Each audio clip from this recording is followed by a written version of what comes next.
অনেক সময় দেখা যায় আমাদের নিজের ভিডিও ফেসবুকে স্ক্রল করতে করতে অটোমেটিকলি সামনে চলে আসে এবং সেটা অনেক কিন্তু ক্ষতিকর। নিজের ভিডিও নিজে দেখা কিন্তু অনেক ক্ষতিকর, কারণ নিজের ভিডিও নিজে দেখলে নিজের পেজে ভিডিওটা কাউন্ট হয় না এবং পেজটা গ্রো করে অনেক কম।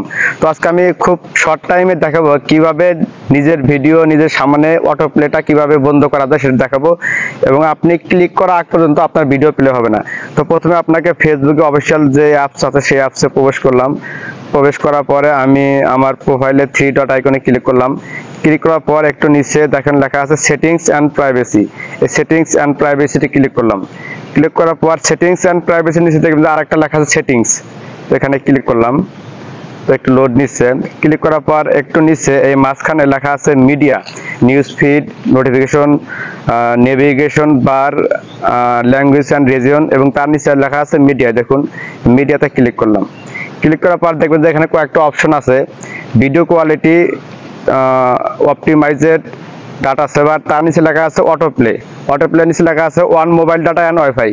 মানে আমার এখানে one mobile data and wifi লেখা আছে, যখন আমি মোবাইল ডাটা ইউজ করবো অথবা ওয়াইফাই ইউজ করবো তখন আমার ভিডিওগুলো অটো প্লে হবে এখানে। তার নিচে আরেকটা অপশন আছে, আমি এই যে টিক দিয়ে দেখালাম, ওয়ান ওয়াইফাই অনলি। যখন আপনি ওয়াইফাই ইউজ করবেন তখন আপনার সামনে যতগুলো ভিডিও সামনে আসবে অটোমেটিকলি প্লে হবে। তো তার নিচে লেখা আছে নেভার অটো প্লে ভিডিওস, মানে আপনার সামনে কোনো ভিডিও অটো প্লে হবে না। যখন আপনি ক্লিক করে ভিডিও প্লে করবেন ঠিক তখনই হয়তো তখনই শুধু প্লে হবে।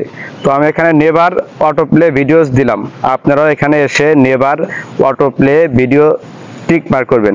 করার পরে আমি ব্যাগে চলে আসলাম। দেখুন ব্যাগে চলে আসার পরে আমি পেজে গেলাম, পেজে আপনার একটা রিভিউ দিলাম, দেওয়ার পরে নিজে গেলাম। এই দেখুন আমার ভিডিওটা কিন্তু প্লে হচ্ছে না, আমার ভিডিওটা প্লে হচ্ছে না। যখন আমি ক্লিক করব ঠিক তখনই প্লে হবে, এর আগে কখনো প্লে হবে না। আর দেখুন আমি আবারও ওখানে সেটিংসে গেলাম, সেটিংসে প্রাইভেসি এবং সেটিংসে গেলাম, যাওয়ার পরে মিডিয়াতে গেলাম। মিডিয়াতে যাওয়ার পরে one mobile data and wifi দিলাম। এখন দেখুন অটোমেটিকলি প্লে হবে, আমার সামনে ভিডিও থাকা মাত্রই অটোমেটিকলি সেই ভিডিওগুলো প্লে হবে।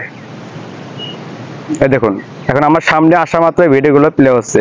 তো সুতরাং আপনারা অবশ্যই never auto place tick mark দিয়ে রাখবেন, তাহলে আপনার ভিডিও আপনার সামনে কখনো প্লে হবে না।